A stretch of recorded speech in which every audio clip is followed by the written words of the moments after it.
Hello, and welcome to the first episode of a new series I'm starting, Classic Replays. This will be a long-standing series in which I review replays that I've played or that others have played that I think are especially noteworthy. As a side note, part of the reason that I'm starting this series now is because I realized today that a lot of old replays are getting deleted. A lot of the replays that I've saved from version 98 or earlier, which is basically the update right before Path of the Ocean, a lot of those are getting deleted, and I want to save some of these now so we can have them for later. We can get some of the ideas and have them to review. So, without further ado, here's a Polylympics game. No, it's not a Polylympics game. It's a Polysseum game from November. This is the Vengear 1v1 tournament. This is the final tournament, so it's that invite-only tournament that players can invite to if they reach a certain number of games won, or a certain number of points or whatever on the monthly leaderboard. This game is against Alex3King. So we'll look at from... Oh, it's actually different in this in-game. It's Alex3King. We'll look at from his perspective at first and see what we can pick up from this. I'm not going to say who won, but we'll go through this twice. Once from his perspective and once from a no-fog perspective. So let's go ahead and get started. You can see that this is the version right before they make the change so lighthouses aren't automatically revealed. In this version they are. So he gets the free pop, and we'll see if he uses hunting to upgrade or mining. He started with a war. He's far enough back that he's not really super worried about close encounters. This is a 196 dry spawn. This is right after version 103 was released too. So lighthouses are new. Most of the rest of the season of the Polysseum had been played on version 96. So they didn't want to go lakes because people are still learning the new naval units. So pretty standard explore. He went north with the warrior. That ended up being a good play, but yeah, he didn't know it. Looks like he went hunting first, which is fine. He gets the earlier upgrade.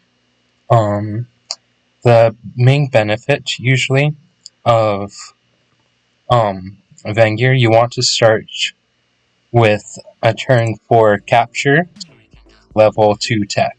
Usually that's forestry, but sometimes it can be mining too, or even farming. Farming is probably the worst of the three, because you're not making use of smithery and you can't chop. But any of those three techs are really good for Vangear to start.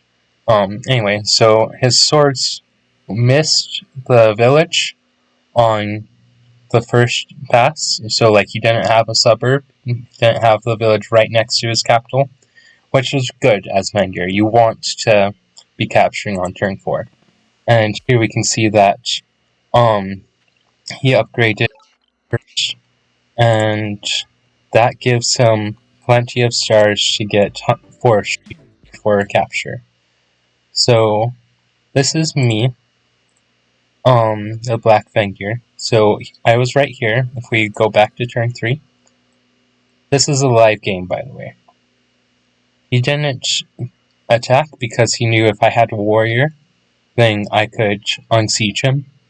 So he doesn't attack when he first sees me. So I walk to the side here and attack. He walked back because he knew I had a warrior. The warrior was following. Did he go forestry? No, he just went with the warrior. So the reason why he walked back is because that warrior's there, right? If he had captured, I would hit and then capture with the warrior. Or capture with the sword, either way. And he didn't have the units in range to unsiege that, so he pulled back. That's the correct decision there. So it also lets him kill this warrior, because I met it right here. So he's looking pretty good. I have no village yet. We can actually see. I have some tech, but my first two units got denied their first villages. So he's looking really good. The host advantage is really coming into play here. So you can see he went forestry because he went hunting first, and he went climbing so that he could get an idea of what I was. You can also see that I have a level 3 capital right here. However, I don't seem to have another city in range. There's a swordsman over here in the fog somewhere. It might be right here, it might be all the way over here. He doesn't know. So he went climbing for fishing. He'll probably get an explorer here. I actually don't remember because this was several months ago. He's also looking at getting a capital upgrade for himself. Let's see how much are lumber huts in this version. Okay, there's still 3 stars. So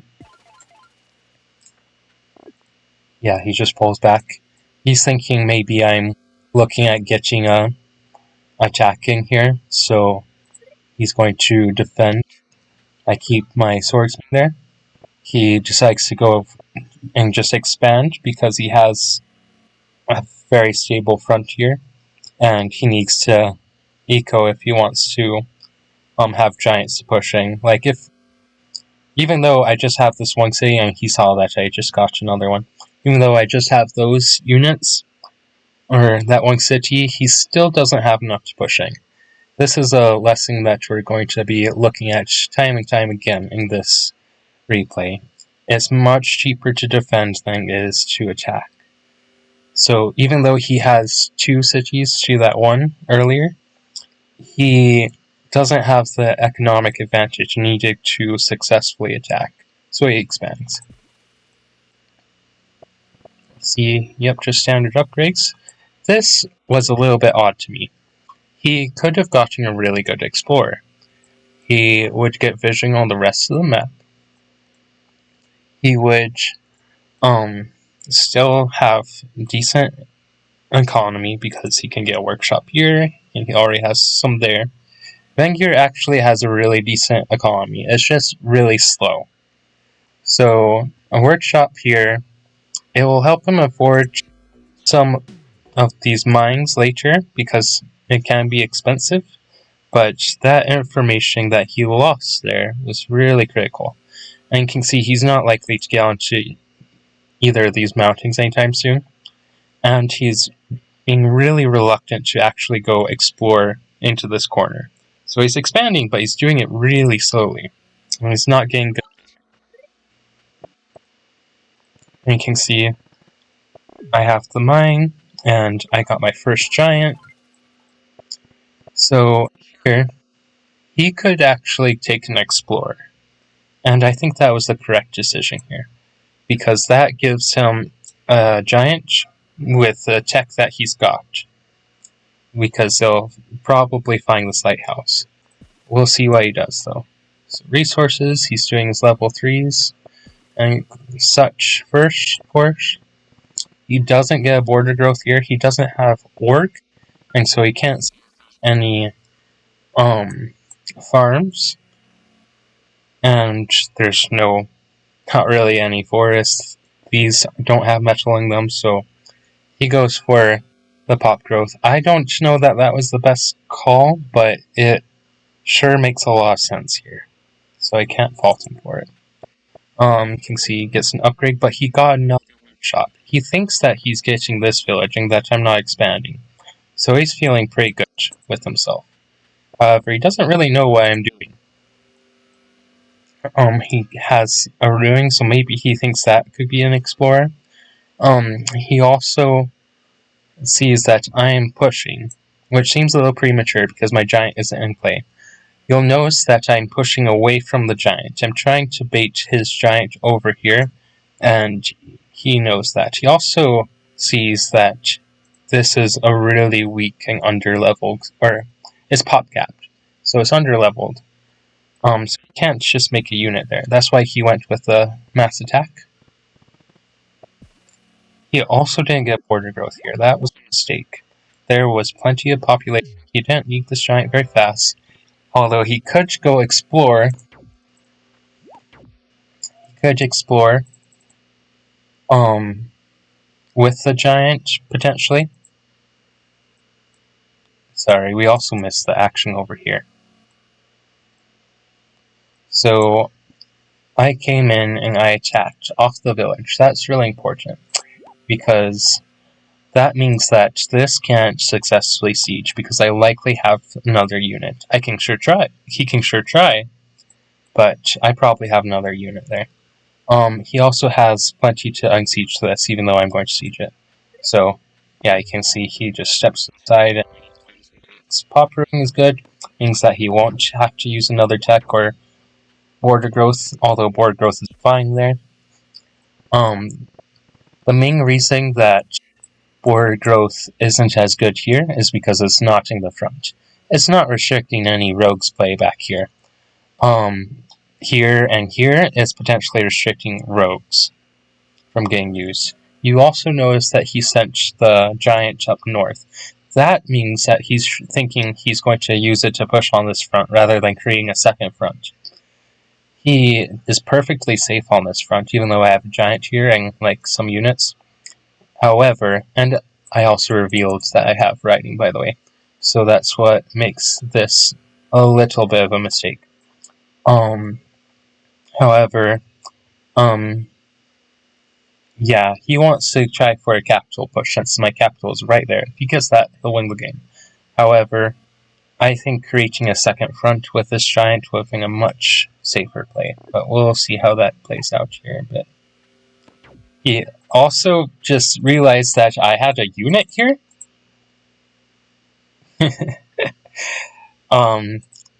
Yeah, this is really close to his capital. It's only 2 saves away. He has a giant that's going the wrong way now.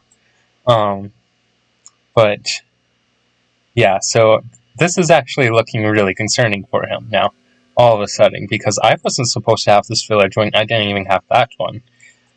I have a little bit of a push coming in, so now he has to defend this front and try to attack on this front. So he's going to have to pick one because he doesn't have riding. If he had riding and if he hadn't just gone for a bunch of giants, he could have maybe done both. But he went for a bunch of giants, and giants are slow. He could theoretically start sending this back, and if he's lucky, and if these 3 tiles aren't mountains, then he could probably successfully attack with this giant. However, with the pressure coming in front, and with his desire to attack this still, he thinks, okay, we'll just keep sending it north. He also sees that I just chopped a bunch, so I probably can't pop a giant, and he sees that, yeah, I probably can't pop a giant. And it's level 1.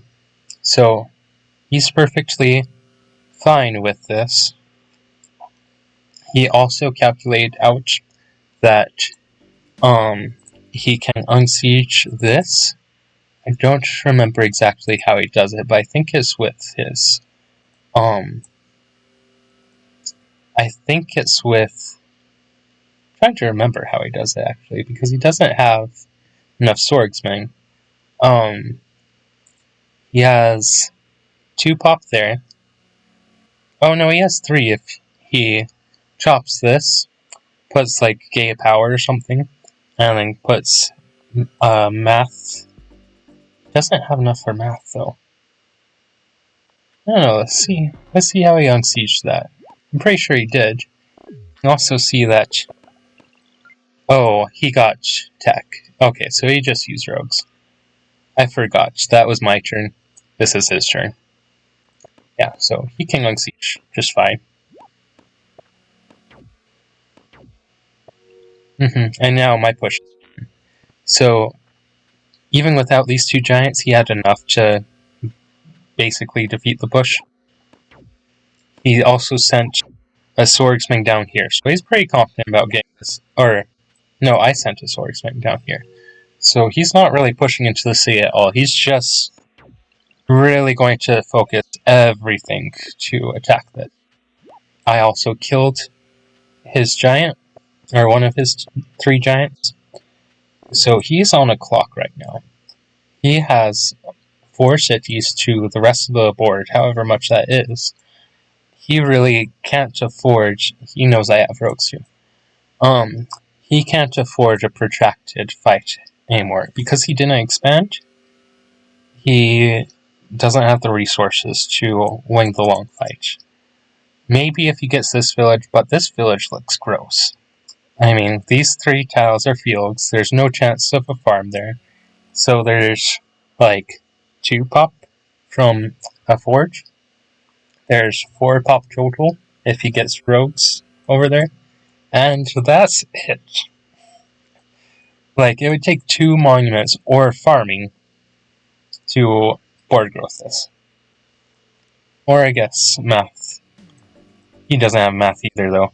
And he sees that I have a tech advantage now. So he's really on the clock. I have tech advantage and more cities. So the main thing he has going for him right now is a lot of units getting ready to push this. So that's what he's going to do. As a side note, he was running low on time this entire game. Ooh, and he sees that I just popped another giant. That is really good for him. Because, that means that if he can siege, I am unlikely to be able to unsiege that. Because I already spent the, money on, or already spent the pop on getting that upgrade. So, you can see, like, he knows what his win condition is. His win condition is winning this push. One of the following up pushes. So look at all the stuff he has. He has, what is that? Oh my heck, he has 4, 6, 9, 10. Well, he has 9 swordsmen on the way to go attack this, 2 giants, 5 riders. So, like, he is betting the wad here. He has enough to, like, pressure this point. This point is important because it, would separate, like, this half of the map from supporting my capital. He has enough that he should try to push this. These mountains are a key defensive point for me. That's what is making it hard to push into my cities. But he has enough swordsmen that he can probably push through those mountains still. He's really worried about capitals, though. That's why he's focusing everything towards the north. You can see capitals. And yeah, that's 1 giant gone. He's going to have to rely on his units. He can probably trade. Yep, he can trade that just fine. He also make sure to get Varing. The Varing is really important because that takes 5. And you can also see he got knights to counter my capitals. You can also this will take 5 warrior hits to unsiege. So I have 2 capitals. That's enough to unsiege that. However, that's what the knights are for. The knights can come in here. They can come in through here. They can also come around through here to get those capitals. They have 3 entry points. That should be enough to let at least one of them get through and unsiege those. So you can see I tried to cover those access points. So this isn't really a viable entry point anymore. You also can't road through this because I board growth that. that board growth just happened this turn.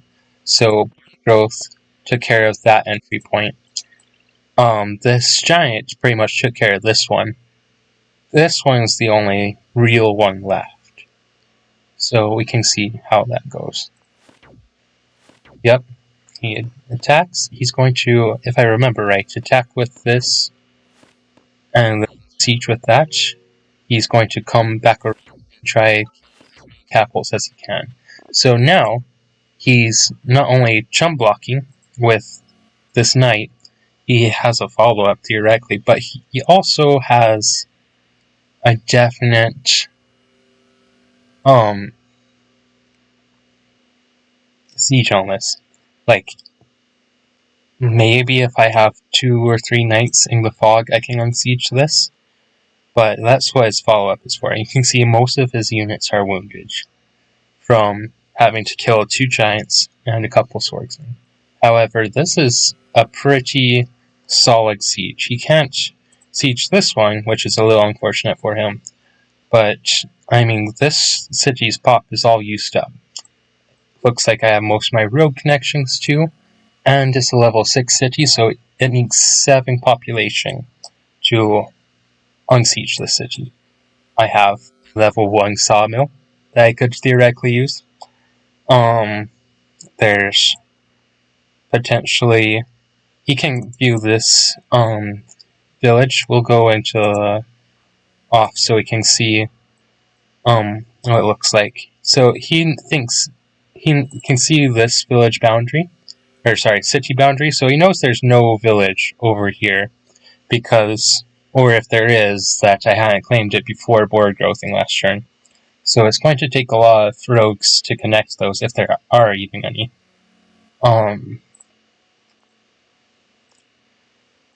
He knows that there's one connection, so maybe there's one connection here, and there's like this super long one, so that's maybe 2, 3 pop. Even if I got a monument, that's not quite enough. So, let's see if I can even see. I guess you can see I can unsiege right there. So, what? Let's just look at this. This is the power of the change of the lighthouses. And the I Have God monument. I Have God is not something that, well, anybody was expecting coming into this, for one, because it just got pulled off the navigation, like, a couple weeks before this even took place. But, let's go back to my perspective real quick for this moment. So here's what it looks like from my side. You can see I already have 3 lighthouses. That is really normal. And we'll go back and look at this from my perspective too. 3 lighthouses is a really easy feat. It's the 4th that's really hard to get. The 4th is almost always protected by the enemy capital. So unless you're like sneaking units behind their capital, which is near impossible, and I already had seen that he started with 735 points, which means that he got the lighthouse popped right away. I had already seen that, so I knew his capital is right here. So yeah, I'm not sneaking a unit behind that to get that. That means that the only way to get the lighthouse monument, the only way to get Eye of God, is with an explorer. You absolutely need an explorer almost every single game if you want to use Eye of God before the game is practically over already. And so that's what I did. So Eye of God was net 4 pop because I lucked out and I got this lighthouse. So that's the missing pop that I needed. So 1 connection, 1 lighthouse, 1 sawmill pop. I already had another pop. Or it looks like I already had another pop from something. I think it was a mine. And that's barely enough to unsiege. At this point, at this point, the game is basically over, even though he plays it out for a little bit longer. If he can re-siege, which might be possible, if he can re-siege this, then he has a chance. But I have a lot of time to try it and unsiege. You can see here, he's taking the time to get these swordsmen so that, well, one, he can attack these cities. And it gives him a bit of a response to those swordsmen coming up to defend. You can see I defend, or I zone control this, so he has to go all the way around. That basically cuts off these, well, this tile and this tile from him. He doesn't have nearly as much surface area to try siege again. And yeah, like I said, the game is basically over because that push failed. He's going to, yeah, we can see he tries to get to, but yeah, he's just pulling back because, yeah, as long as I don't do anything stupid, this game is perfectly fine. Like, there's a chance right here, and I think he goes for it.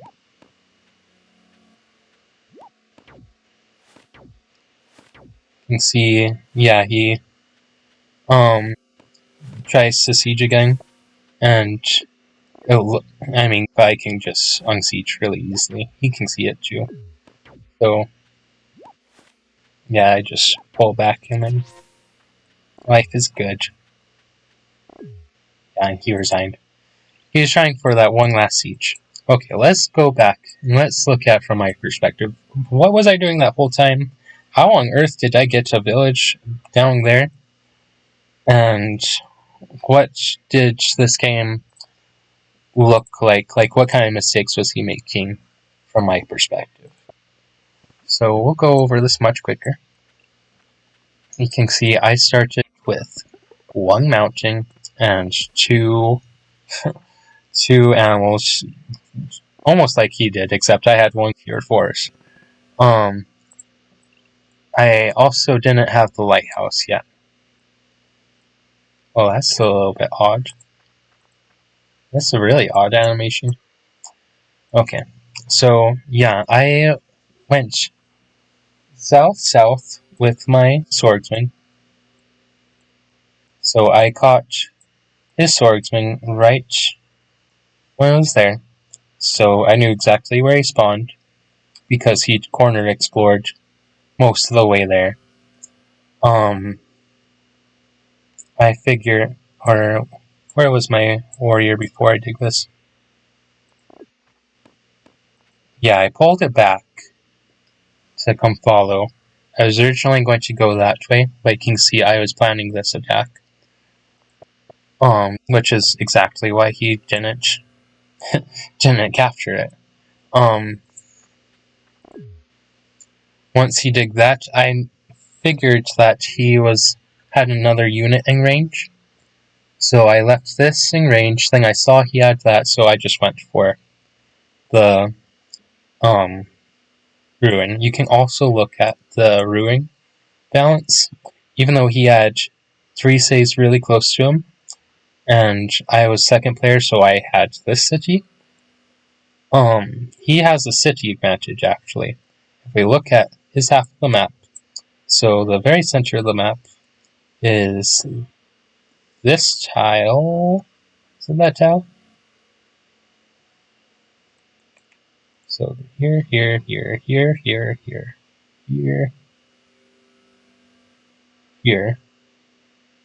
Oh, this is 196, so it's right here.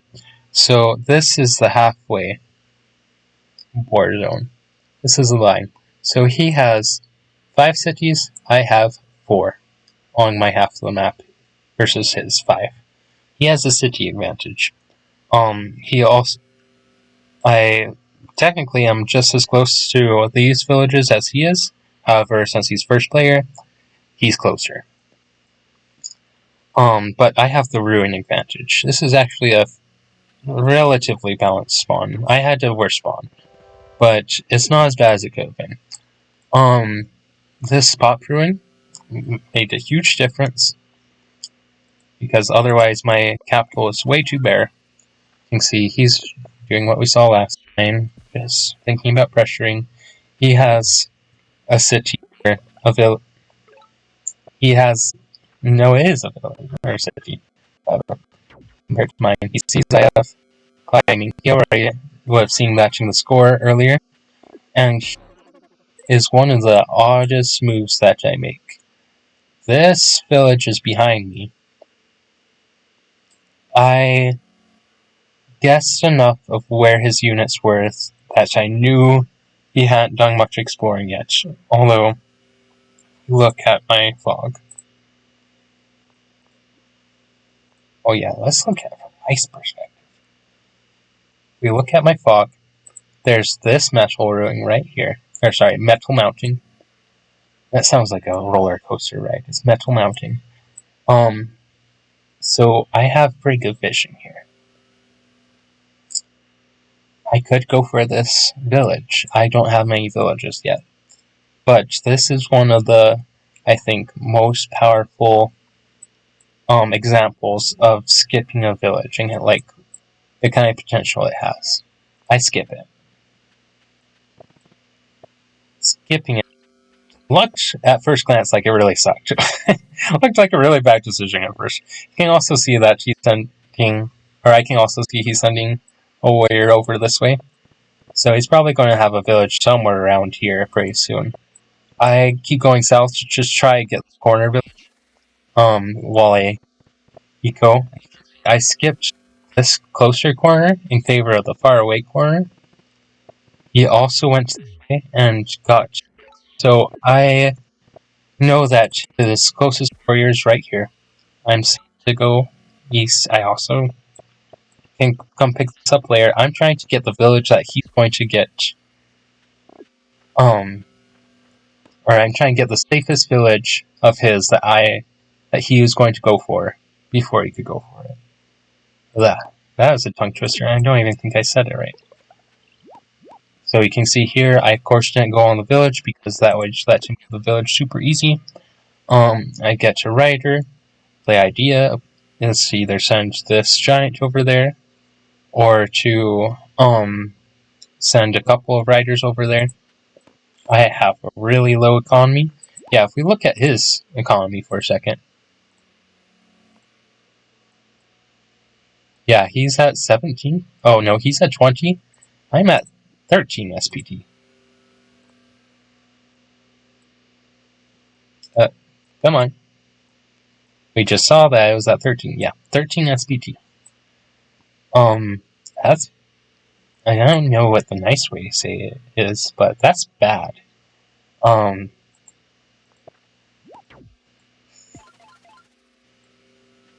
I have this village.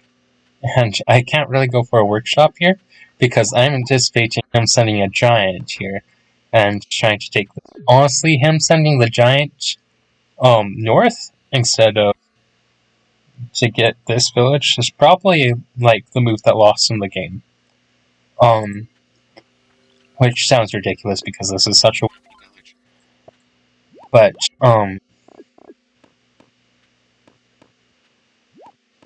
yeah, I did a push here that I thought, honestly, might work. But you can see here, I see 2 giants. That means that this is probably a giant. This is probably...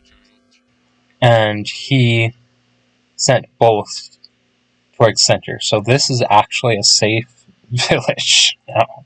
Or safe city. This is easily safe because he is not putting any pressure towards it.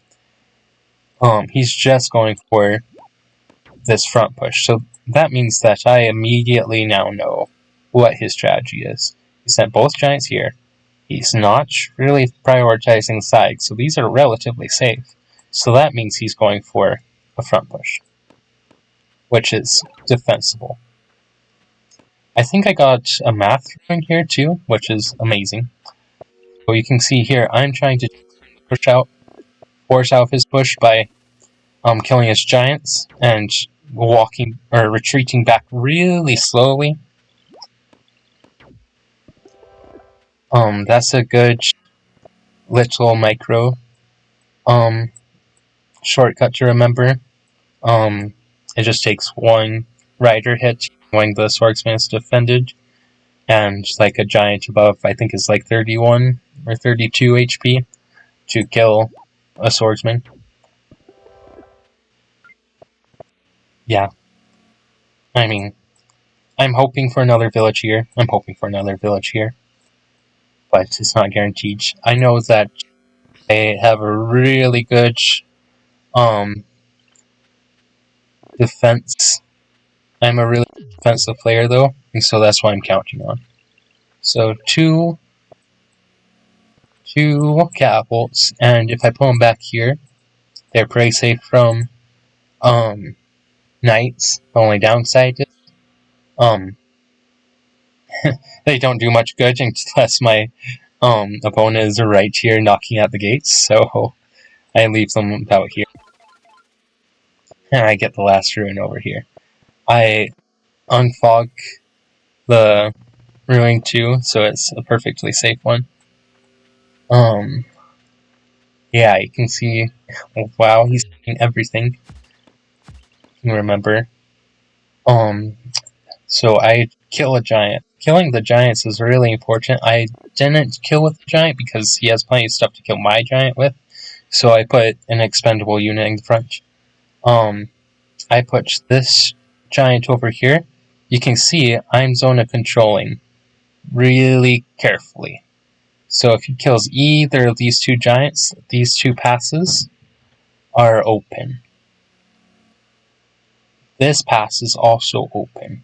He doesn't seem to be exploiting it right now, but he is about to send units over there.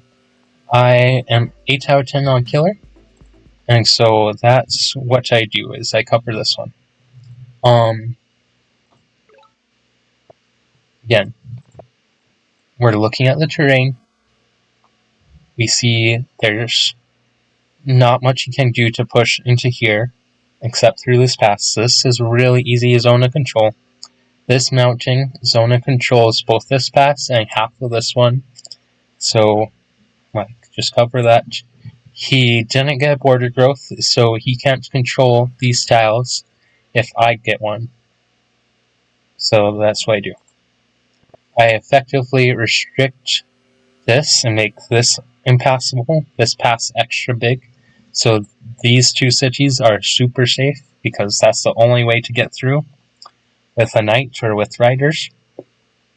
And, I mean, this is a really defensible position, even though I don't have cities pressuring.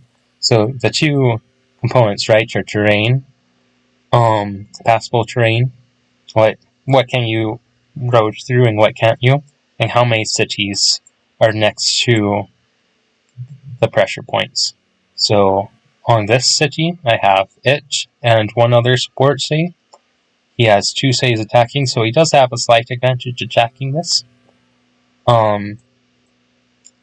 If I were to attack Thurs, I have a 4 city advantage. I mean, really, it's like every city can attack it, but none of them can attack it very well because they're all far away.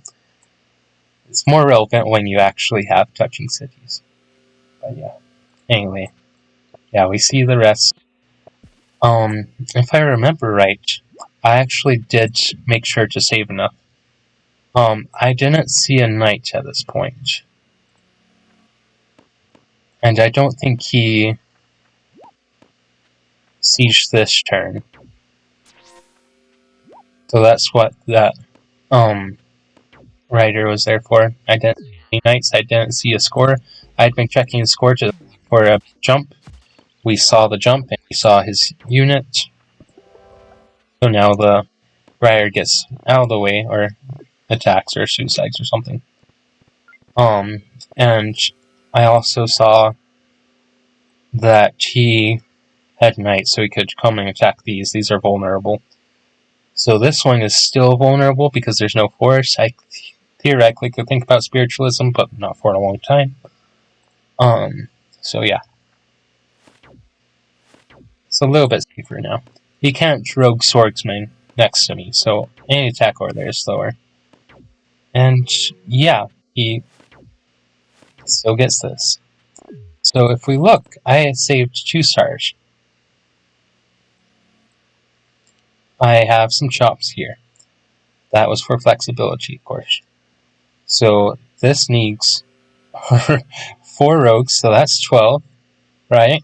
And then 1 lumber hut, so 15. And then 1 solid. So that's 1 chop. That's what the 2 stars are for. You can also see I already made a bunch of units. But yeah, I would have gone a rider if I had needed 1 more chop. And honestly, okay, so we probably should talk about Explorer mechanics too really quick. Explorers hunt fog, or move towards fog that is 2 away from where they currently are. That was a change implemented around version 98. Before that, it was 1 tile away that they would hunt for. I had make sure not to unfog this, because that's the maximum distance, otherwise it's just a gamble. I make sure to unfog these couple of tiles. So the only tiles that I will search for are these. An explorer moves 15 times before it disappears. So I counted I counted in the game. 1, 2, 3, 4, 5, 6, 7, 8, 9. So we had 6 spare moves or so. 6 or so spare moves. So even if the explorer is inefficient, which guess what? Explorers are horribly inefficient, there was a good chance that I was getting this. And you can see I lucked out. I have God. And yeah, that's, just reasonable levels of defense. Like, that's what, I could have moved the giant over there. But I make sure that I had enough to unsiege anything besides the Bearing Swordsman. I was just hoping at that point. I didn't think he could kill again. And he didn't think so either, so I guess I was right. Yeah, so that's the power of the Eye of God.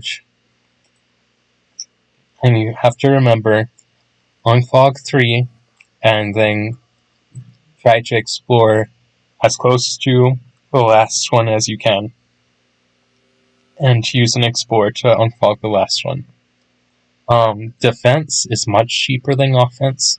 He spent, what did he have? He had like 12 swordsmen and 2 giants and 5 riders that one time we looked, besides the knights he got later. So that's 75, like almost 95 stars, almost 100 stars that he's sending, like just to attack this. And I spent what did I spend to defend? Well, I had that way to pop. I had 2, 3 giants, 2 catapults, and a couple swordsmen. So let's say 30, 45,